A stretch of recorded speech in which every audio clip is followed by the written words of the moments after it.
Est-ce que tout le monde qui l'a, c'est avec la fleur au marché? Est-ce que tout le monde la fleur prend la route? C'est ça. La fleur dans l'amour d'abord, tu le ah bon? Est-ce qu'on compte un gars si on va de tout la fleur? C'est que nous nous et la fleur de rose, j'ai entendu dire, et en ce que mon autre toujours dit, c'est la fleur du rose. Et moi-même, on dit la fleur de rose. Bien. Et quand vous venez ça, si on est tellement apprécié la mission, je demande à tout le monde qui fanatique la fleur, dirigeant, musicien, papa va moi musicien. Ça va. La fleur, nous avons une image locale, nous avons PNP, et qui a vidéo clipé nous là. Son bagage extraordinaire. Nous avons la cour et Michel, nous avons zone Frédéric, nous avons fait Racine Bradom.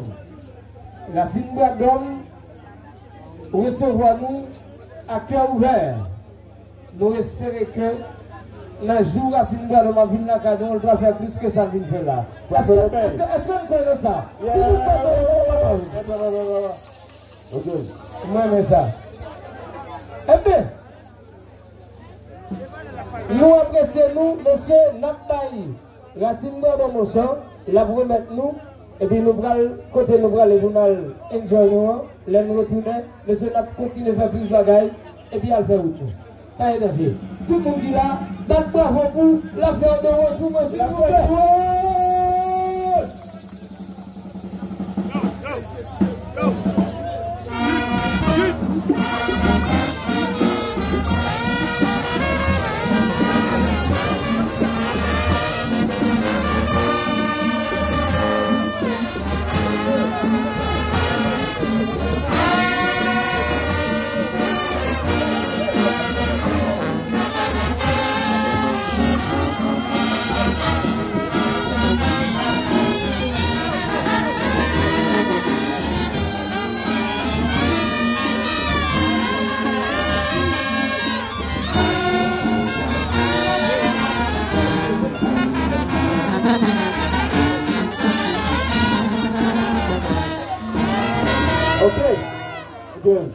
Et la fleur, la fleur.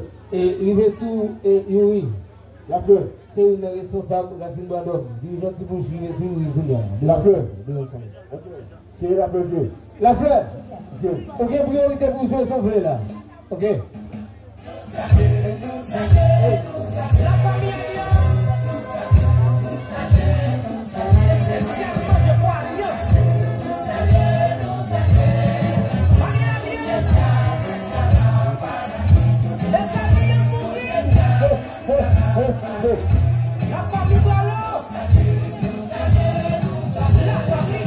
Merci.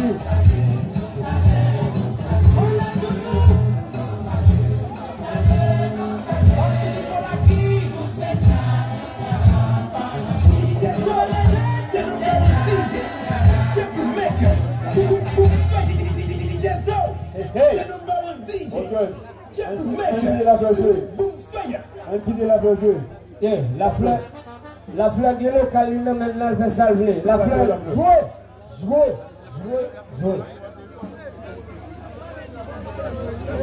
Éternelier.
Oui.